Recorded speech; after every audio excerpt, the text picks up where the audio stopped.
esta cuestión que tiene la investigación de observar, preguntarse cosas, ensayar y ir mejorando, digamos, es lo que han hecho los pueblos ancestrales durante miles de años. La práctica genera saber. El tema que si vos no la sistematizás, no es transmitible y se pierde. Entender que la universidad tiene que estar al servicio del pueblo, de las organizaciones. Para mí lo del libro fue totalmente esta sensación de sentirme validada e importante. Siempre me pregunto cuándo nosotros vamos a investigar la academia, porque siempre la academia nos investiga a nosotros. Nosotros, los barrios más humildes, tenemos mucho que enseñar también.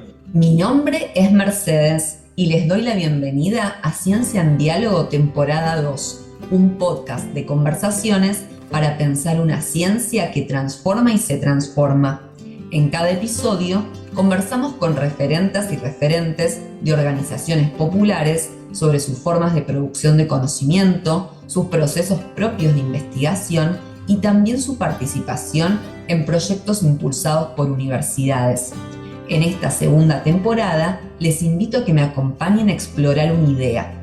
Las organizaciones producen conocimiento, generan y movilizan preguntas y supuestos, proponen interpretaciones, construyen imaginarios y narrativas. Y en algunos casos también investigan en formas cercanas a la investigación académica. Sí, aunque pueda sonar raro. Las y los referentes con quienes conversamos me abrieron las cocinas de su producción de conocimiento en territorio. Me guiaron a profundizar en la recuperación y valoración de los saberes de la experiencia, en su capacidad para desarrollar investigaciones populares que partan de sus realidades y busquen transformarla, y en el ida y vuelta con la universidad y el conocimiento universitario.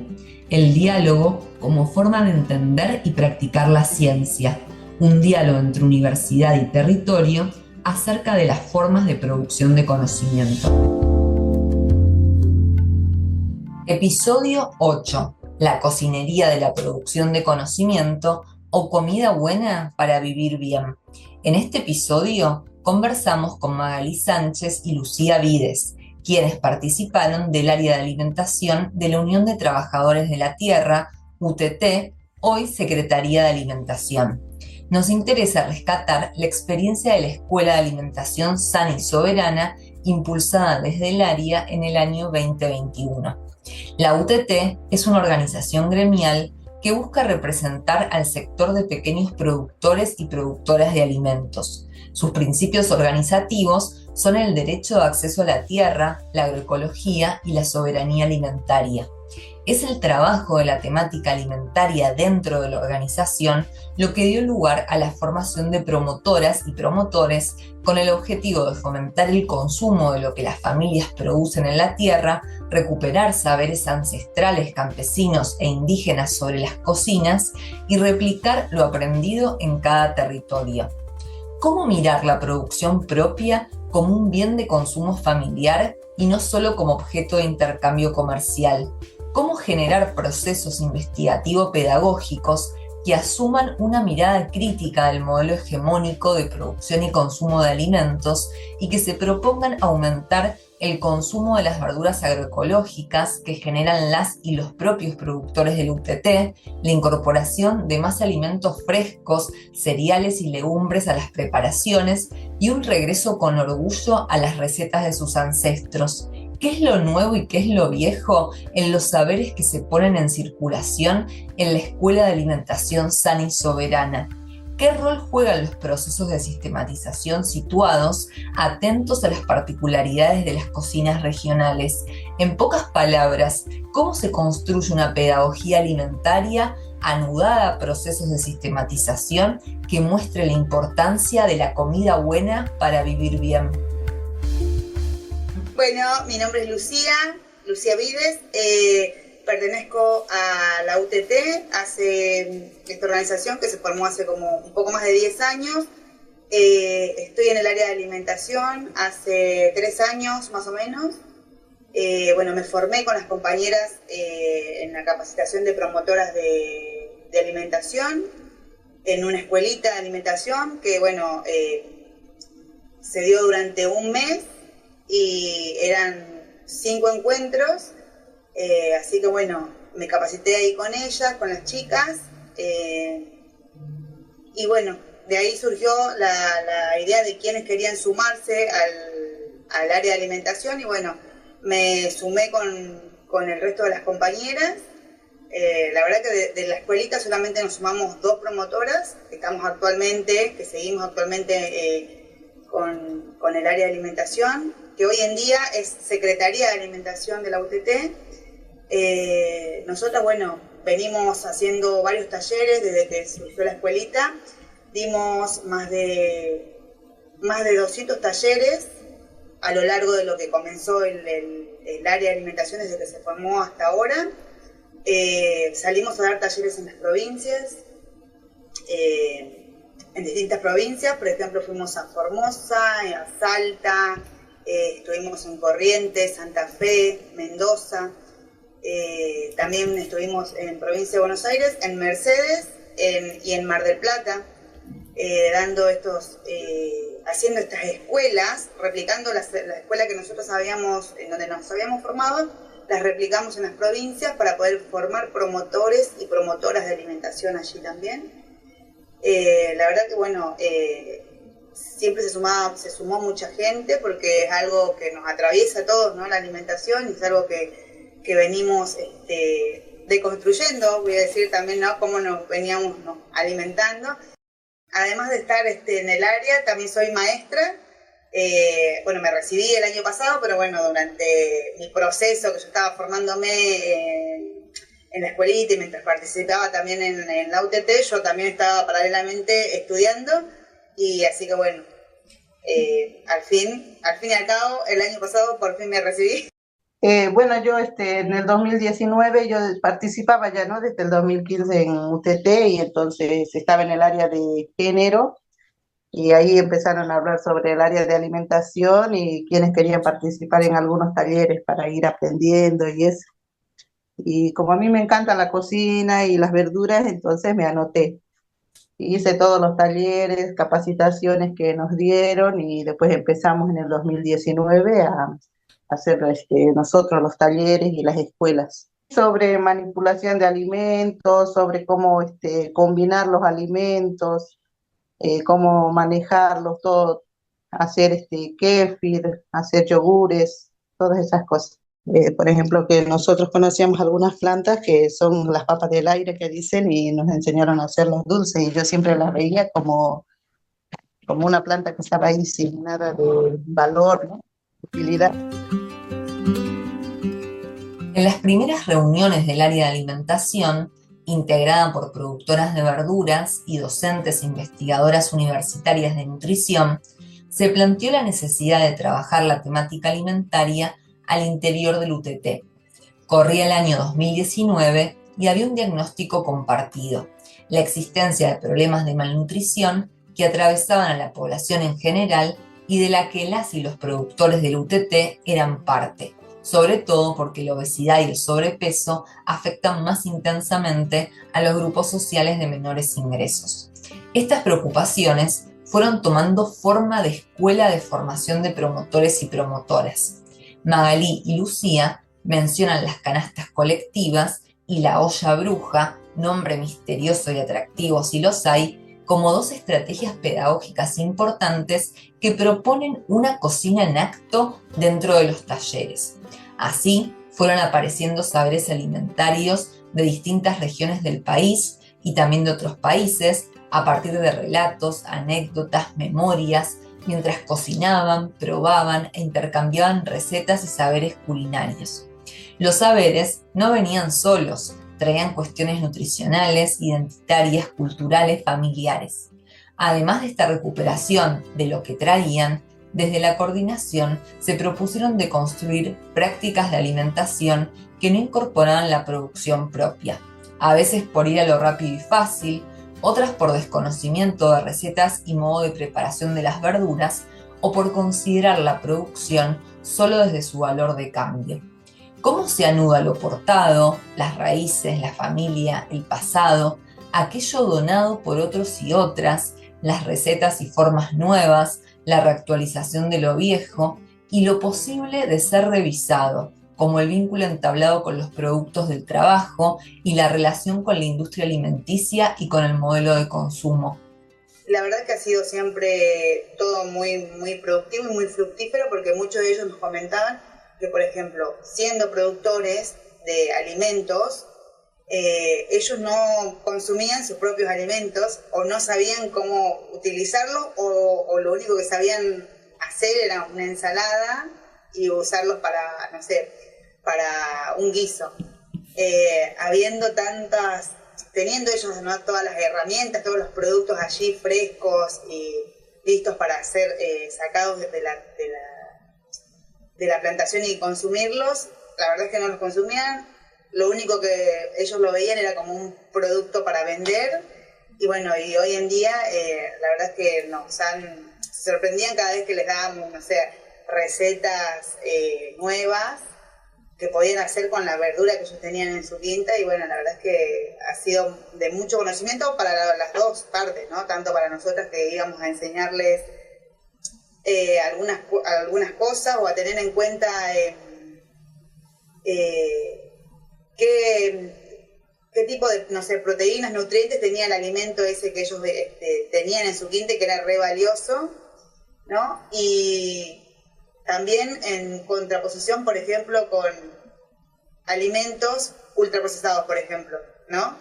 Entonces, bueno, hacíamos unos ejercicios, por ejemplo, de tema de medir el azúcar, ¿no? Con alimentos ultraprocesados, y algo que ellos tenían, que podían hacerlo naturalmente ahí con esas verduras, con esas frutas, con esos alimentos que tienen ahí en la quinta, y ellos, bueno, no podían el impacto que tiene visualmente, ¿no?, hacer estos talleres.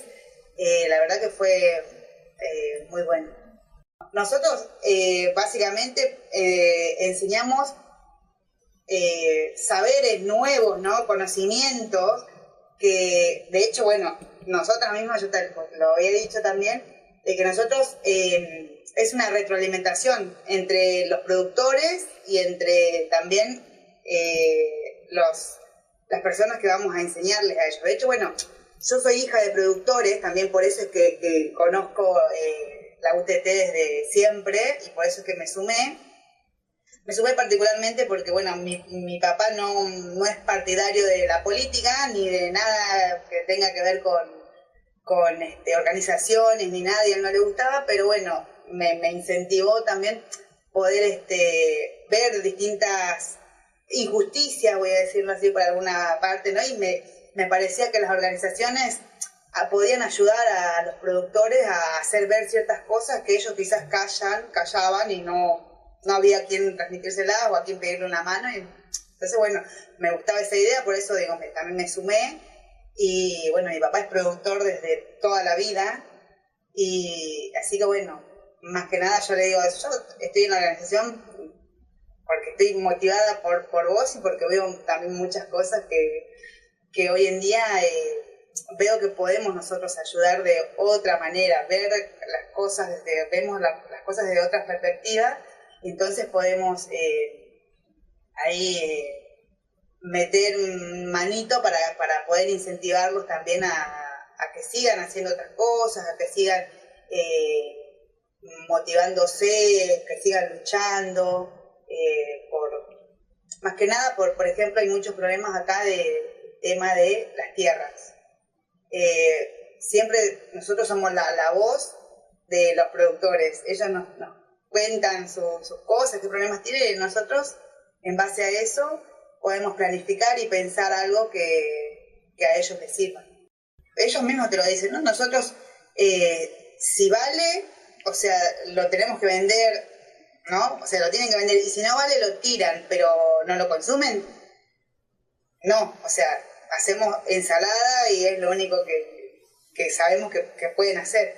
Pero sin embargo, bueno, nosotros pensamos, por ejemplo, en talleres de jugos que vienen de la tierra. Entonces, ahí hicimos algunos recetarios, hicimos un recetario de jugos con las chicas pensando en esto, de que ellos, por ejemplo, consumían gaseosa todo el tiempo y que no sabían que a lo mejor podían utilizar algunas, no sé, frutillas. Hay productores de frutillas y que podían hacer un jugo, podían hacer, no sé, o hacer helados, hacer dulces con la frutilla, porque no tenían ese conocimiento de que se puede hacer otras cosas. O sea, capaz que conocen hacer un dulce, pero no saben que pueden hacer miles de cosas con la frutilla. Y así, bueno, con un montón de alimentos y bueno, y esta enseñanza de poder decirles, sí, se puede hacer más cosas con esto. De hecho, incluso no solamente pensar en que pueden vender la verdura así nada más de esa manera, sino que a lo mejor pueden hacer este otro producto, ¿no? Un dulce de frutilla, una mermelada de frutilla.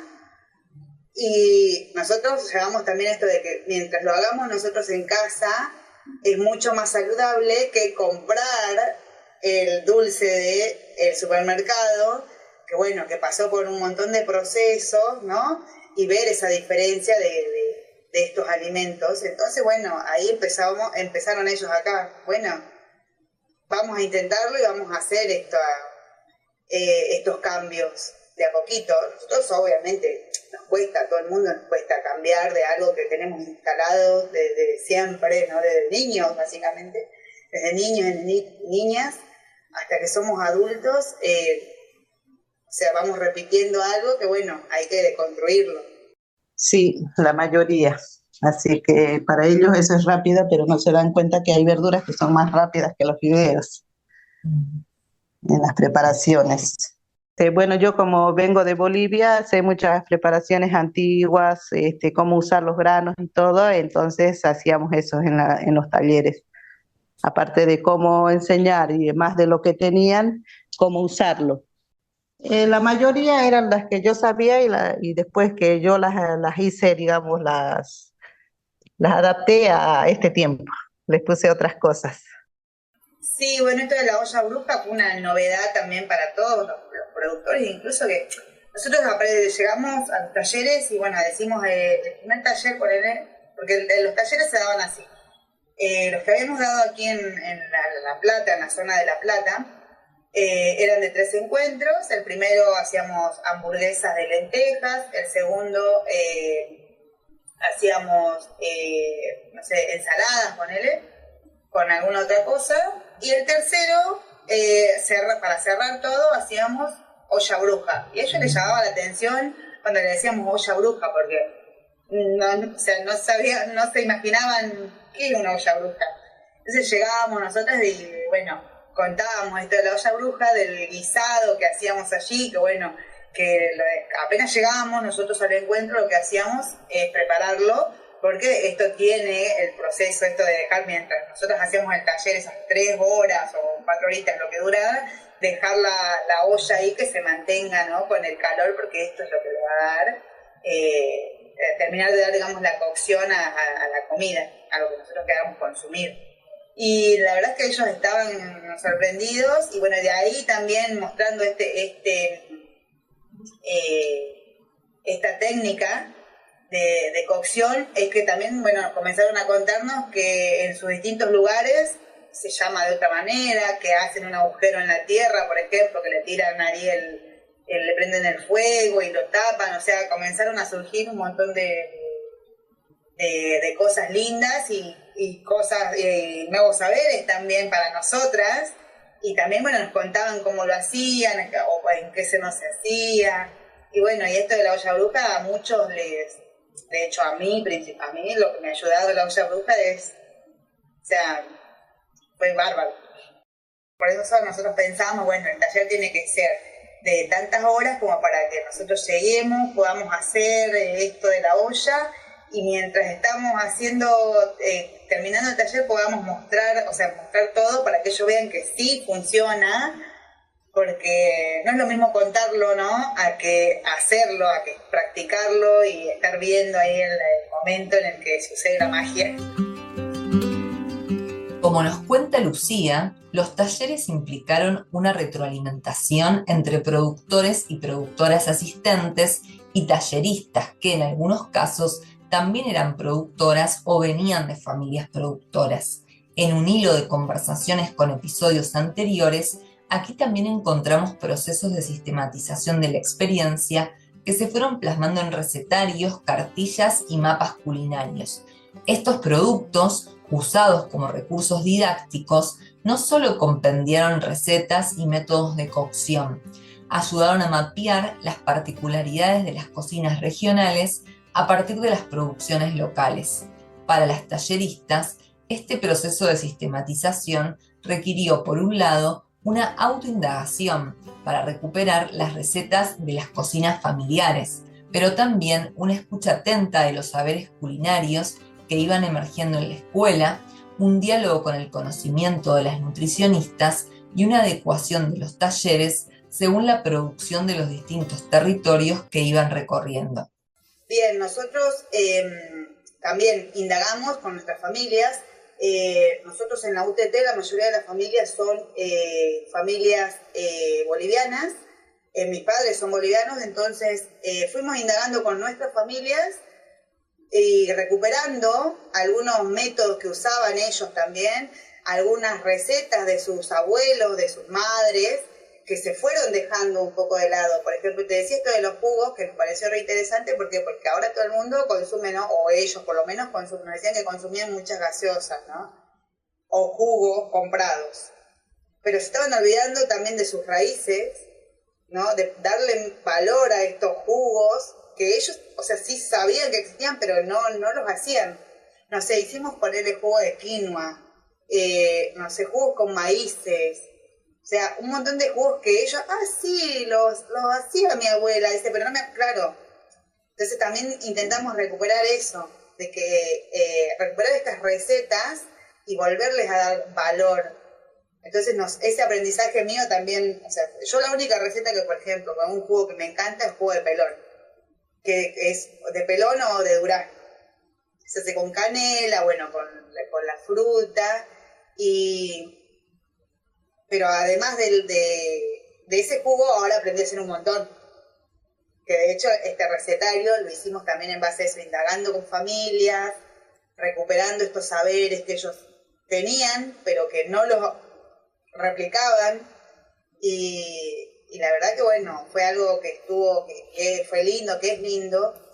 También, así como los jugos, un montón de recetas típicas que también por tiempo no las realizan, porque al estar ellos trabajando, ¿no? Con la verdura, que es un proceso arduo, se levantan, no sé, 5 o 6 de la mañana y hasta que anochece están trabajando. Entonces nos hablaban de esto también, de que el tiempo no les permite poder estar en la cocina y ocuparse de eso, entonces por eso terminan comprando estos alimentos que son más rápidos, ¿no? Más fáciles de ir, buscarlos en el súper, agarrarlos y vuelvo a casa y los hago en 5 minutos. No es lo mismo, por supuesto, que estar cocinando tranquilo. Bueno, hablamos, la verdad es que la escuela a mí me dio un montón de cosas lindas, un montón de herramientas, un montón de saberes. Claro, ellos nos enseñaban más o menos qué sabían qué les enseñaron sus abuelos, sus abuelas, sus mamás, y nosotros enseñábamos lo que nosotros también aprendimos y eso. De hecho, ahora en los últimos talleres que dimos en las distintas provincias, hicimos también ese trabajo de poder, hicimos como unos mapas de cada provincia y bueno, fuimos viendo qué es lo que se producía en cada lugar, ¿no es cierto? Porque no en todos se produce lo mismo. Y viendo también, según la zona, qué alimentos son los que más utilizan ellos. Nos encontramos, por ejemplo, que en Formosa usan mucho más porotos, ¿no es cierto? Más legumbres. Entonces, ¿qué hacían? ¿Qué hacen ustedes con esos porotos? Porque, por ejemplo, obviamente, ahí en esa zona hacen esas cosas y en La Plata nosotros producimos todo verduras como lechugas, acelgas, tomate, que no es lo mismo que producen allá. Entonces, tenemos una variaciones de alimentos ahí y de comidas también, ¿no? Que prepara cada uno. Entonces también fuimos recuperando de esas zonas los distintos alimentos y qué recetas o qué comidas son las que ellos podrían hacer con esa comida. También eso estaba pensado en poder recuperar esos saberes que ellos tienen para poder sistematizarlo en algún otro recetario puntual de cada zona. Pero bueno, eso está todavía, creo que en tratamiento. Vamos a ver cuándo se podría lograr. También hay otras zonas en las que trabajan solamente con zapallos y lo único que saben es hacer, no sé, comerlo en una sopa, hervido. Pero, sin embargo, con el zapallo tenemos nosotras, hay muchas recetas. Pero bueno, esa también la idea de poder abarcar estos distintos territorios y recuperar esto para poder pensar qué es lo que podemos implementar, qué es lo que podemos recuperar de ahí, para poder pensar qué es lo que podemos planificar para ellos en un próximo encuentro. La universidad insiste como un actor más en las experiencias de formación e investigación en movimientos populares. Sumamos a nuestra conversación a Elina Figueroa, docente e investigadora de la Escuela de Nutrición de la Universidad de Buenos Aires, quien integró, junto a productoras como Magali, lo que inicialmente fue el área de alimentación de la UTT. ¿Cuáles son los aportes de la universidad en procesos concretos de organización y producción de conocimiento? ¿Qué aprenden los sectores populares junto y con la universidad? ¿Cómo son mirados y significados esos procesos de vinculación desde la universidad, una universidad que se funde con el territorio, y desde productoras que se van profesionalizando como promotoras alimentarias? Podemos contar que desde un grupo de docentes de la Universidad de Buenos Aires, particularmente de la Escuela de Nutrición, ya teniendo un recorrido en la temática de la soberanía alimentaria, estábamos sumamente entusiasmadas en poder llevar a la acción territorialmente ese concepto tan potente, ¿no? En poder aportar a la causa. Y bueno, así tuvimos afortunadamente la posibilidad de iniciar en 2017 con proyectos de extensión, donde hicimos muchos encuentros entre docentes y estudiantes, visitando las quintas de producción de verduras agroecológicas en las localidades de La Plata y Luján. Allí no solo recorríamos y tomábamos contacto con la parte productiva, atravesada fuertemente por lo social, sino que organizábamos talleres desde el encuadre de diálogo de saberes, con actividades tanto para adultos como para niños y niñas. Y ahí se entrelazaba lo productivo, los saberes culinarios y lo que podíamos aportar desde la universidad. Luego de haber atravesado esas experiencias, pasamos a integrar el área de alimentación dentro de la misma organización. El área de alimentación de la UTT se inició a fines del año 2020 y desde el principio estuvo formada por nosotras docentes de la universidad y productoras de la organización. En pocas palabras, el área toma como tarea compartir con compañeros y compañeras de la misma organización y con otras organizaciones sociales, lo que llamamos una pedagogía alimentaria. Trabajar en el área de alimentación siempre se dio en forma horizontal y colectiva. Planificábamos y desarrollábamos los talleres, algunos eran autoformativos y en paralelo articulábamos con otras organizaciones sociales. Bueno, como al inicio solo éramos 5 o 6 integrantes para hacer todo este trabajo, surge esta necesidad de formar más promotores y promotoras, con lo cual se decide implementar la escuela, ¿no? La Escuela de Promotoras y Promotores de Alimentación Sana y Soberana. Para este proyecto de escuela se propuso crear distintos dispositivos.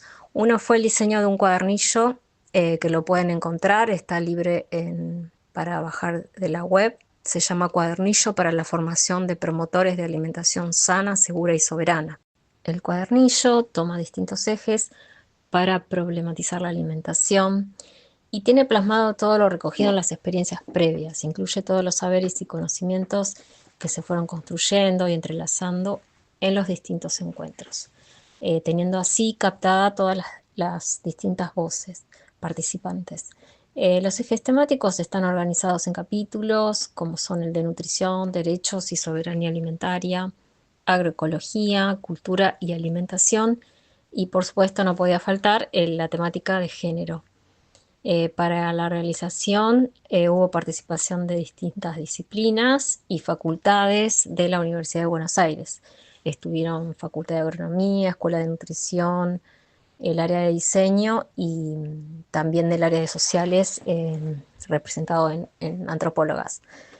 Y bueno, a pesar de que lo pedagógico no se reduce a la planificación metodológica, nosotros también teníamos intenciones de incluir la cartografía social, y tuvimos la oportunidad entonces de capacitarnos con el grupo de iconoclasistas. Para eso también contamos con mucho apoyo, ¿no? Por parte de fundaciones como la Fundación Rosa Luxemburgo, y también programas de nivel nacional y provincial.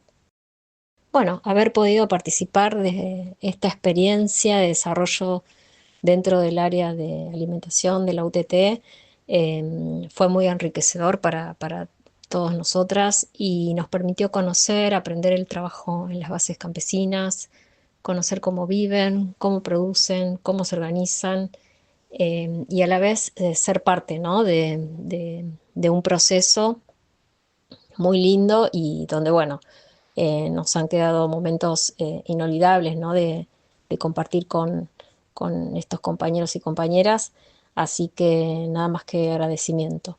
Y bueno, desde la universidad pienso que tenemos mucho para aportar, eh, mucho compromiso y tratando, ¿no? de salir un poco del trabajo de las aulas y brindar, bueno, este tiempo y con entusiasmo, ¿no? para provocar estos cambios, ¿no? Para que haya un mundo cada vez más justo. Bien, un poco lo de la universidad, bueno, por supuesto a nosotras nos respaldó un montón porque, por ejemplo, la gente, si nosotros vamos y les decimos, bueno, somos productoras y venimos a dar un taller, como que por ahí no nos toman tan en cuenta, tan en serio como decir, venimos con compañeras de la universidad y bla, bla, bla, bla, bla, bla. Entonces como que cambia la cosa y nos da como otro poder, otra posición. Las compañeras, bueno, las nutricionistas, por ejemplo, nos han ayudado. Por ejemplo, nosotras no sabíamos nada de nutrición. Sin embargo, aprendimos juntas con ellos, aprendimos en los talleres, cada vez que escuchábamos hablar, ¿no? Qué nutrientes tiene cada alimento, en qué nos pueden ayudar, los colores, o sea, todo eso fue algo fructífero tanto para los productores como para nosotras que estábamos escuchando la charla y también enseñando. Aprendimos siempre todos juntos y todas juntas y ellas nos han ayudado, la verdad que muchísimo, siempre desde esta parte, ¿no? Desde lo nutricional, desde qué plato podemos consumir, a saber con tres, qué alimentos serían los más importantes, digamos, como para poder tener un plato que sea nutritivo y que nos pueda saciar o ayudar durante todo nuestro día laboral. Yo a lo menos no sabía que existía, ¿no? Que ayudaban las compañeras nutricionistas, que ayudaban sobre cómo usar, hacer una alimentación sana y todo eso. Y yo creo que ayuda mucho más a las compañeras que no saben cómo alimentarse teniendo tanta verdura. Y para mí fue una linda experiencia, así que me gustaría, claro, que continúe, que sigan muchas compañeras, ¿no? Aprendiendo. Y en la escuela las nutricionistas hablaban de todo lo que, de las preparaciones que nosotros las productores hacíamos o teníamos plantado, sobre qué beneficios tenían y para qué servían, la mayoría cómo combinarlas, cómo dejar de comer un poco menos de carne, porque la mayoría de los que dábamos a la escuela eran productores y la mayoría comía carne y no verduras, o fideo y arroz. Y yo aprendí mucho, ¿no? Que nosotros entre los profesionales que eran Gloria, Elina y los productores nos podíamos ayudar. Y también aprendí mucho de las nutricionistas de cómo combinar los alimentos, de cómo comer sano, que antes tampoco lo hacía. Y así que para mí fue muy linda la experiencia y también el aprendizaje. Y yo creo que eso, ¿no? De cómo seguir después, de seguir enseñando a los demás que van a salir profesionales, digamos que antes eran los alumnos de Gloria, de Lina, y que sigan con esto, que lo sigan haciendo con otras personas. Cerramos este episodio con el audio de un material audiovisual compartido en redes sociales por la UTT sobre la Escuela de Alimentación Sana y Soberana. Desde la perspectiva de las y los integrantes de la organización, revalorizar nuestros alimentos y cocinas regionales es una forma de construir alternativas al modelo impuesto por los supermercados y la agroindustria, basado en productos ultraprocesados que dañan nuestra salud y borran nuestra cultura, para apostar en su lugar por la soberanía alimentaria del pueblo. Tiene verdura, tiene proteína, carbohidratos. Ahí está. También lo mismo con tomate natural, cebolla, zanahoria. Pero así es súper atractivo la comida. El alimento sano, todo natural, sin químicos. La mandioca. Uno te dice que está bien blanco acá y acá morado. Sí. Para conseguir el almidón, primeramente plantar nuestra rama, obtener la mandioca. Ya está brotando. Ensalada de poroto. Bueno, le puse repollo, puse lechuga, tiene tomate. ¿Solo una porción tiene todo eso? Sí, comida sana. Comida sana porque empezamos a plantar. Este fue un nuevo episodio de Ciencia en Diálogo, temporada 2. Este podcast es una producción de Mercedes Palumbo, investigadora del CONICET, la Universidad Nacional de Luján y la Universidad de Buenos Aires. Queremos agradecer especialmente a quienes participaron en este episodio. Ciencia en Diálogo es posible gracias al apoyo de la radio de la Universidad Nacional de Luján, Radio UNLU 88.9, en articulación con el programa Movimientos Populares, Educación y Producción de Conocimientos del Departamento de Educación de la Universidad Nacional de Luján. Espero que estas conversaciones contribuyan a pensar una ciencia que transforma y se transforma. Pueden encontrarnos en Instagram y YouTube como Ciencia en Diálogo. Les espero en el próximo episodio. ¡Viva la educación y la ciencia pública!